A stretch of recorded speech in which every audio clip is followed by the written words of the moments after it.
Okay, this is very interesting because this is from Johns Hopkins University, and they are talking about blood falls.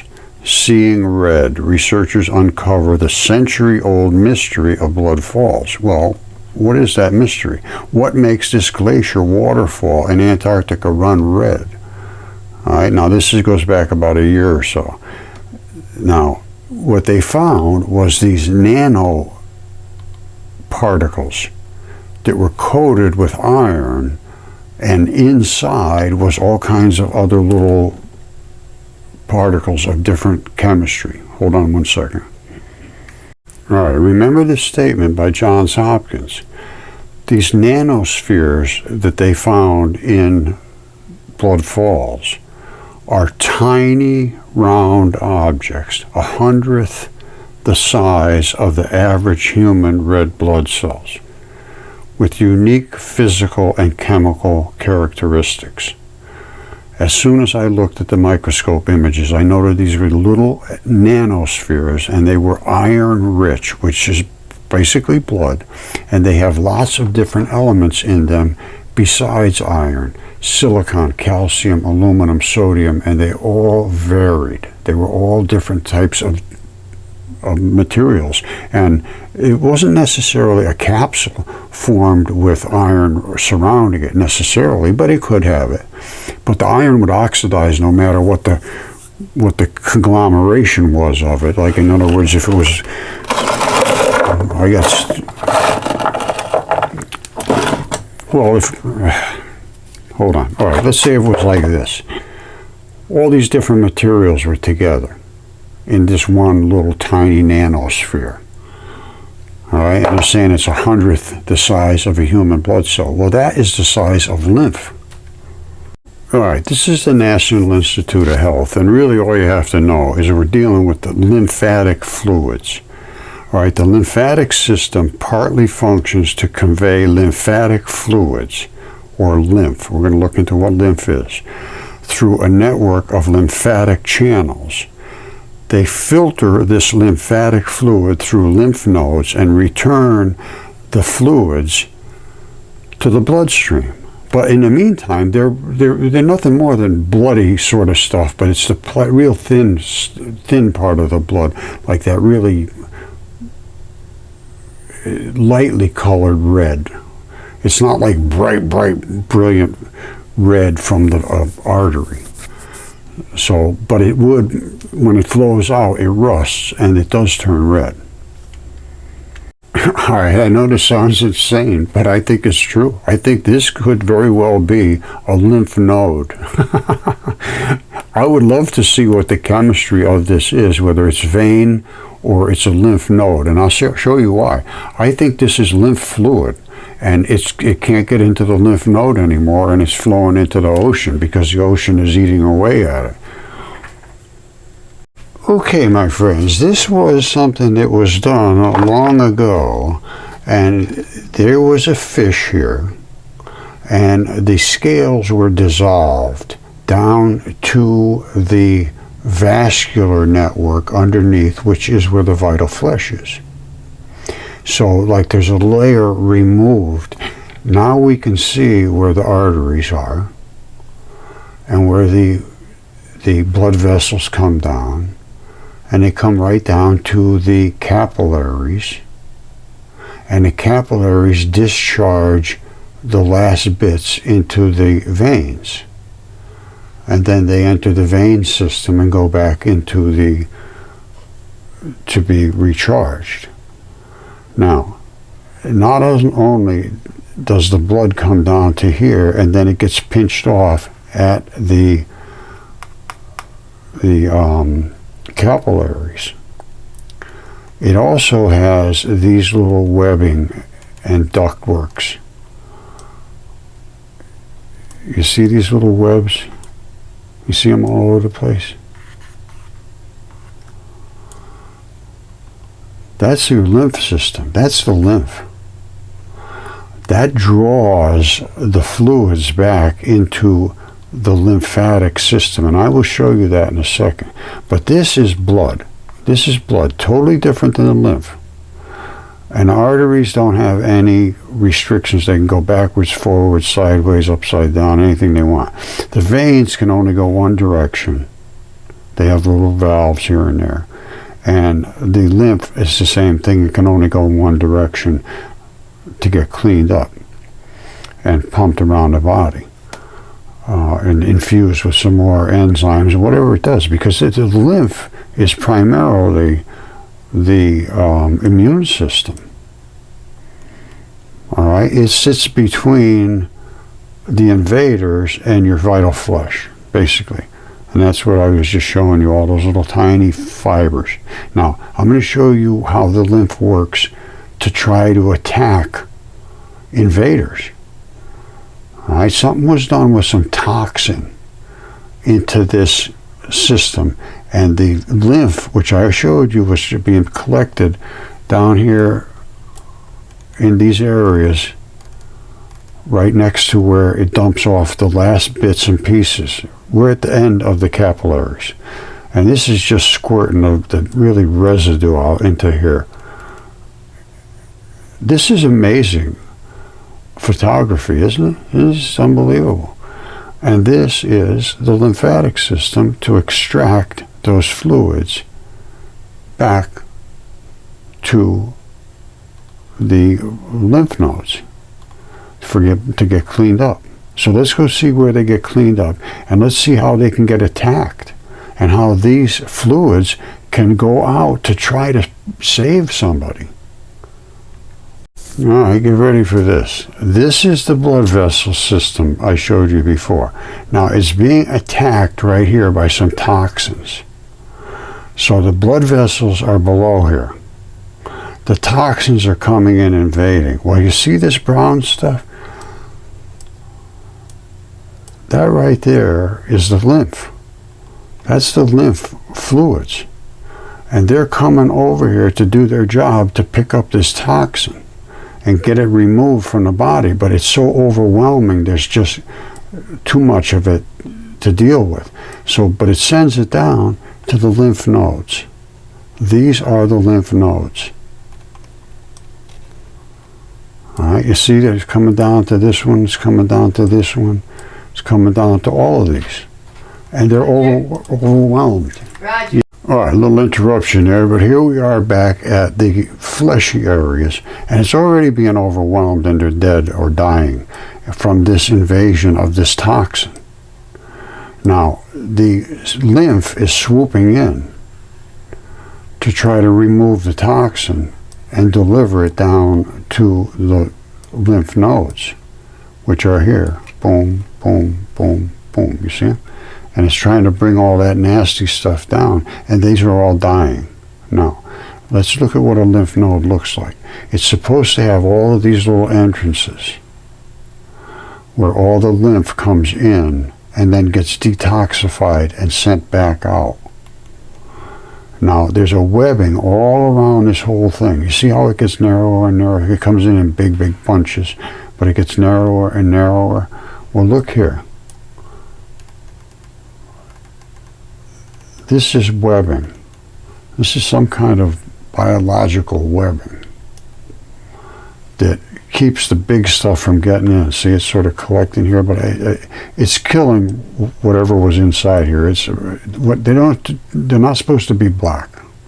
When they turn black, and even in skin cancer, that's what happens. They turn black, and they say, ooh, and they get all crusty and nasty because they're dead.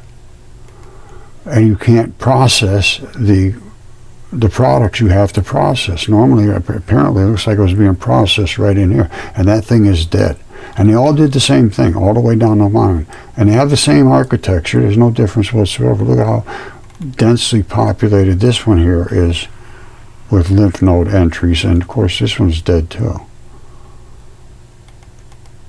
See, it looks to me like whatever was going on as, look at how intricate that is. Isn't that something? Just amazing. Look at that. And it's dead from from being attacked.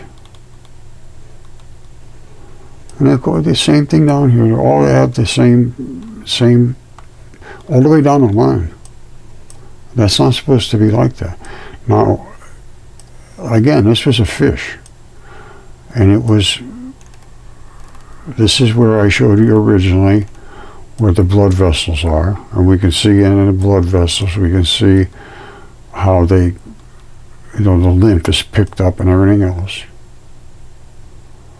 All right, don't forget the black is the vein blood coming back, and the red is the artery blood coming down. And like here, we can see clearly the very little pinched at the very end of all the blood, so that at that side, it services. Here, it comes back to get reprocessed. I mean, it gets nasty because it loses all of its vitality. And then you have to slurp up all of these. Now, these are extremely salty. All right, this is extremely salty. Right at this point, it's extremely salty. And that's what happened in Antarctica. The water is so, it's like 23 degrees Fahrenheit, and it's still water because it's so salty. Okay, don't forget, these are those nanospheres running off in the water, and it's still fluid water. It's super salty. It's 23 degrees Fahrenheit, and it's still fluid because of the salinity. And that is what the molecules they're going to be talking about are exactly what is in lymph. Extremely salty, and it's got a lot of iron in it. And it's extremely salty. It's got aluminum and silicates, which aluminum silicates are in the membranes of everything. That's what phospholipid membranes are. And those are the membranes that coat everything. It's called feldspar. Aluminum silicates and these salty chemicals, magnesium, calcium, sodium, like that. All right, so here's I'm saying this is lymph fluid, and they are saying this is not glacier water. Listen to this. The fact that it's so salty tells you it's not glacier melt, right? It has to be coming from somewhere else. Glacier ice is made of hundreds to thousands of years worth of snowfall. And snow is made of fresh, not salty water. So where is this briny water coming from? That's the question. All right, this is it right here. Looking around, there's another clue. Iron oxides are from blood. The different oxides are used blood versus oxygenated blood versus plasma, basically. Listen to what they have to say. There's another clue. The red color that makes this feature look bloody. All the red here is iron oxides, but as you can see, this water here is pretty clear.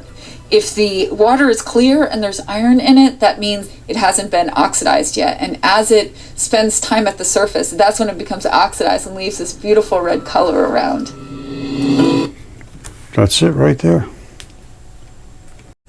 All right, blood is not unusual. Blood is not unusual at all.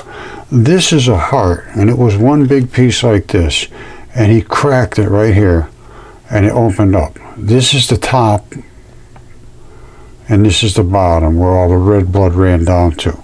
Now, let's look at it closely. This is what was in the middle of that rock. Now, he saw this red spot here, which is a valve, vein, aorta probably, I don't know. There's another one over here. There's all kinds of plumbing going on. But when they petrify in this manner, the Mudfossil manner, they get encapsulated very quickly. So all of this surrounded all the blood. Look, it's still wet. This is the ventricle that has the artery blood in it, and this is the other chamber that has the used blood in it, the dark blood, and this is where the plasma flows. Those are the three separations of the blood that has to flow through your body. You know, I have things that are DNA tested and CAT scanned that are not huge. Like this would come from a creature. If it was a human, it would be about 1,000 times bigger than us. So that would be at least a mile tall. And that is where the muscle attaches, the erector pili muscle. This is where the sebaceous gland is right here. It's stood down, and here it is right here. There's the hair shaft, and there's where it comes up through the top. This is the bulb, and right there is the vein and the artery. It's 1,000 times bigger than us. Now the things I have like a 3-foot long fingertip. Still has a fingernail and fingerprints on it. That was DNA tested. I have about between 3 and 4 foot wide hand. Then that's been DNA tested. And I have fingertips from that are like about this big. And those have been CAT scanned and DNA tested as well. So, and they're all human. So, and it's mitochondrial human DNA from a PCR DNA test. All right, if you haven't picked up on it yet, this what I was calling microscopy is photos from space. This is Google Earth. That, I believe, is the veins. These are the lymph ducts, tiny, tiny, tiny. These are the blood vessels, the capillaries feeding into the veins. These are the arteries. And all these little things, I believe these are growing in where the red blood was. I think these are plants. I'm not, they sure look like it to me. That's all I can tell you. And I'm sure they are plants. And plants love red blood. And this was red, vital blood at one time. Now, and it still is. Because you don't see them growing here. There's nothing growing in these areas. Nothing whatsoever. They're only growing where you had the red blood. And it's red blood makes things grow, the green things grow very, very well. And feathers make green things grow extremely well. And this is the fish. This is the fish. And that's the toxin over here that I showed you. This green stuff. Eating into his lymph, or the lymph trying to protect from that green stuff. It couldn't do it. So all the lymph nodes died. I think you remember that. I hope you do. Okay, I believe I have shown you the lymph fluids, and this is similar to lymph fluid. And you say, well, what is it doing there? This is a dragon. Runs all the way across North Africa, written about in the ancient texts. And he was attacking that fish, which is what I was showing you, all his blood vessels, and then the toxic green stuff attacking, and that's coming right out of his mouth. Now let me show you a couple of pictures. Oh, by the way, it's just kind of gory, but it is what it is. This is the effluent which runs off of a dead, decomposing body. That's not blood. That's not blood. That's the fluid that just sort of leaks out. They call it effluent. Now, and I'm going to show you the difference between blood and effluent on a dead, decomposed dragon, which is right here. Well, first of all, let me show you the pictures of you, give it a little bit of an outline, so it might help to be able to see it. Here is, where's our friend here, Mr. Dragon? All right. This is his throat. All of that stuff was stuff that ran off, like I said, was effluent. Then down here we're going to have some blood, and that I want to show you. But before we do, remember his red flared eye and all that fluffy stuff going down the side. And this is his dragon scales. And they go all the way down his throat, all the way down, all the way down, all the way down, until you get to here where his throat was cut. And that's where you have the red and black blood. Up here, this is just fluid. See, that's just fluid. That's just like that effluent I just showed you from a decomposing body. And just to highlight them a little better, hold on. All right, there he is right here, highlighted. Remember, this is the shot unhighlighted. Here's highlighted. He's spitting all that stuff out. It's actually green mostly. His eye is all flared and red. This is his throat. Goes all the way down, all the way down, all the way down. This is that runoff. And these are all the scales. So he's got a red flared eye. He's got all unkempt, fluffy feathers or whatever they are, scales. And this is exactly what it says in Apollodorus. It's to a T he is described. And they say he was enormous, outcropped everything on Earth, and his head often brushed the stars. This is the end of his tail. This big thing is his tail, the flare of his tail. This is dragon scales right here. And that's a little scoop area. And all the blood is run down from here over to here, and it's just leaking out between the dragon scales. And it goes all the way back to his body. It goes all the way up here to his body. He poops right here. He's got a cloaca. And here's the legs of thighs of a human. It's exactly what it says in the text. And here he is up here, his whole neck and everything coming up. And this, again, this is blood. This right here was because he was cut.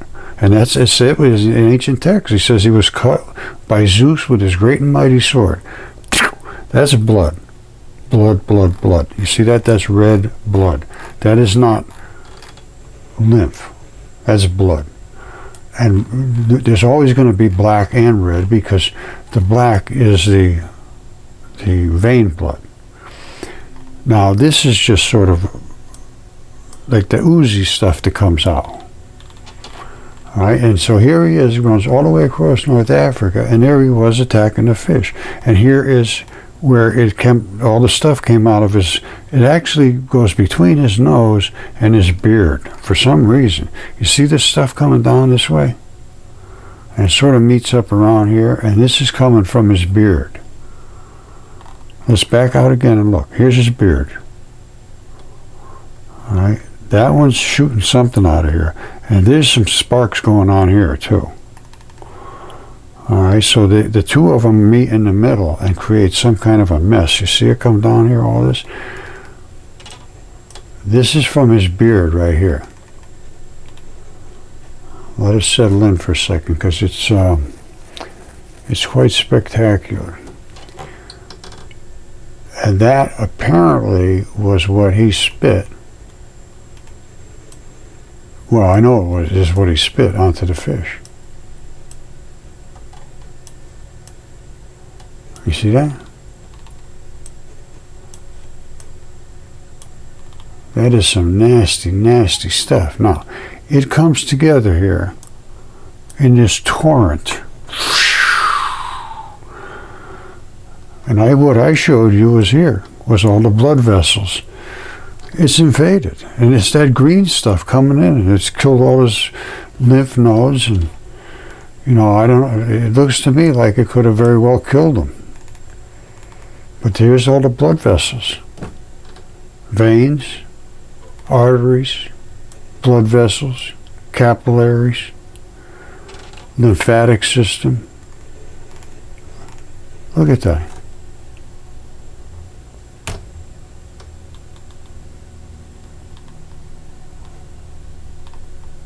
And here's where it tried to protect itself, as I showed you before, is over here. So it's spitting all this stuff down right over here, and these lymph nodes try to intervene.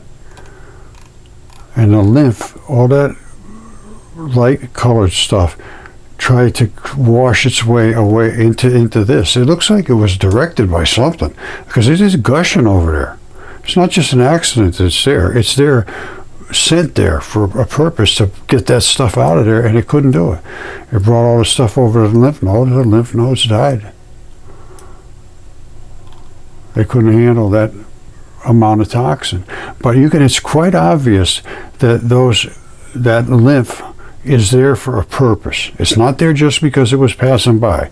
It's there, sent there, directed to go there. That's a big discovery in my mind. That's a huge discovery in medicine. All right, something in your body is telling, or in this creature's body, was saying, go over there, get that stuff out of there. And they sent the troops in. Well, the troops could not do the job. But they tried. Okay, here's something interesting. Archaeoastronomy. They're using astronomical knowledge by, looking down from the space station and all of this, Google Earth and everything, and they won't look at the things I've been presenting, which are undeniable. And they're easily seen. I just wanted to talk to somebody about it. If I'm crazy, I'm crazy. But I can't afford to do the tests that are going to be necessary. And even when I did the tests, the CAT scans and the DNA tests, the specimens were refused. It has to be somebody from that arena that does this, that has got the guts to come forward. That's the problem. Nobody's willing to come forward because they know they'll be ridiculed, and they will be. Okay, my friends, so this is the stuff about dragons and about mud fossils and about blood falls and all that. Now, I'm going to go back into the electron flood theory because I just noticed it's really hot on the internet right now. And it just changes everything. Hydrogen is not one big ball of positive and one little tiny negative. It's 1,825 or so dipoles. My theory is dipole electron flood theory, and it works fabulously, flawlessly, as a matter of fact. And this is what a proton looks like. All right, now you look at that, you can't see any dark matter. You don't see, everything looks all different colors shining back at you. Well, guess what? Guess where it is? It's right in the middle. Somewhere, there it is right there. You never see it. The only way you can see it is to do the experiments we did, where we separated it from that white and put it on top of the white, and then we could see it. All right, and this is it right here. It's the black and whites together. Those are the dipoles. Every one of these is a dipole. We use light. Fermilab and CERN got the same particles, but they started with huge things and smashed them together all over the place. All right, we started with light. Anyway, we got a lot more to talk about, and that's going to be another one, because just everything has really been locked down by the people that control education. They want you to say what they tell you to say, and that's it. There's no talking about anything anymore. And then this AI now is going to be automated indoctrination, because if you search on something now, it'll just tell you what the peer-reviewed people say, even if it's wrong. It doesn't matter. And I can tell you right now, it's wrong. And somebody did search on me with some kind of a intelligent program, and it said, if this is true, what would happen, and if this is true, what would happen, and so forth. And they're all the things that I say. And it said that everything we would have to do would have to change, and it does. So that one I give credit. All right, so a little archaeoastronomy. What about this? Let's talk about this. And the things that are on Mars, let's talk about that. The Mars crab, the Mars Morse code, the Mars blueberries, they're all biology, just as this is biology. I've shown this so many times, it's unbelievable that I cannot get one single response from the people that are forcing the kids what to say and charging them outrageous amounts of money. They are not working in their best interest, and that is not allowed. They are supposed to be fiduciaries working in the best interest of the students to teach them what is true and real. And if they don't pay attention to what the evidence supports, then they're not doing their job. And then there's a lot I have to say about that. And it could actually get legal. It's not my fault. I've been presenting this stuff for 15 years. And no takers. The same thing happened to Velikovsky. And the same thing happened to anybody. I've had a lot of people contact me and say, I can't talk about it. They're going to fire me if I do. And I understand that, because that's what they do. They say, you got to toe this line and make the kids have to say what you tell them to say, and then give them a good grade, and they'll go say it, and then you look like a hero. Doesn't work for me. I like to see what I see and pay attention to what I see and then speak about what I see. I don't have to go hide in a corner and say, wow, I can't tell anybody about this. They'll think I'm crazy. Well, yes, they do, and they will. But they're the ones that are missing the boat, my friends. And eternity is not a quickie. Right? If you just live for today to have everybody respect you and say, oh, the guy's so smart, he can repeat what they told him to say, well, good for you. That does not work for me. All right, I love you all. I know this is dramatic, this is spectacular, this is scary. All of those things I cannot disagree with, but it is what it is.